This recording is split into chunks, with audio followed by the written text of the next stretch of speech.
Sweet Dark Cooler. Find it here. Use our new tool. El Chapo's son, Joaquin Guzman Lopez, and Mexican drug lord Ismael Zambada are now in U.S. custody, both arrested yesterday after landing in a private plane in New Mexico. NBC4's Rob Kovacic live in the newsroom with more on this major arrest. Robert. And let's talk, Colleen, about why the federal government says this is a major arrest. The U.S. government estimates there were well over 107,000 overdose deaths in the United States last year. The majority of those deaths, close to 75,000, blamed on fentanyl.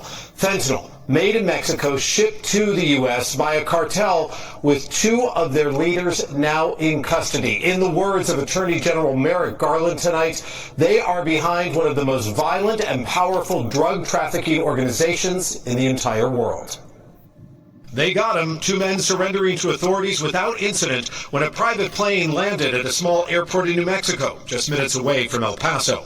Late tonight, the Justice Department whisking the arrested pair out of the airport, where they will soon face multiple charges. It's a big arrest for the feds, and the hope it will have big implications for the synthetic drug epidemic in the U.S. The government blaming the Sinaloa and Jalisco cartels of being at the heart of the crisis. The Sinaloa Cartel was run by notorious drug lord El Chapo Guzman, who is now serving life in prison. In custody now, 76-year-old Zambada Garcia, El Mayo, who is said to have co-founded the Sinaloa Cartel with El Chapo, helping to run the criminal organization for 3 decades. The DEA said tonight he was one of their most wanted fugitives, offering a $15 million reward.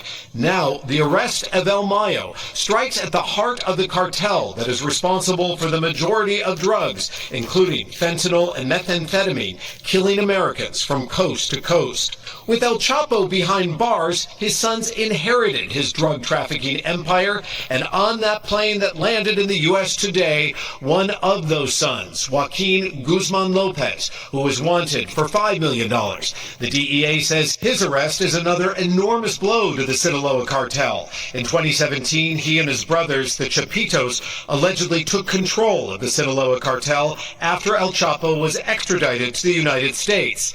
Last year, the two major Mexican cartels said they were stopping trafficking fentanyl, and the DEA says the Chapitos made a public show about it.